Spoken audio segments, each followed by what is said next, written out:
भारतीय रियासत मणिपुर विच जारी कशीदगी बीजेपी ते रियासती दहशतगर्दी की वजह तो होर 6 शहरी लापता।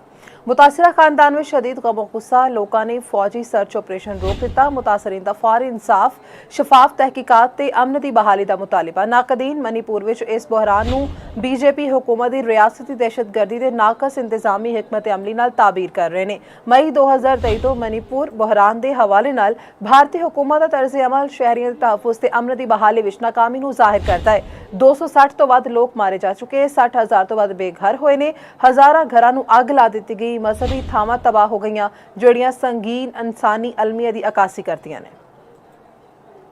नाजरीन, अहम खबर तो आगाह करें कि भारतीय रियासत मणिपुर विच जारी कशीदगी बीजेपी की रियासती दहशतगर्दी तो होर 6 शहरी लापता हो गए। मुतासरा खानदान विच शदीद गमो गुस्सा लोगों ने फौजी सर्च ऑपरेशन रोक दिता है।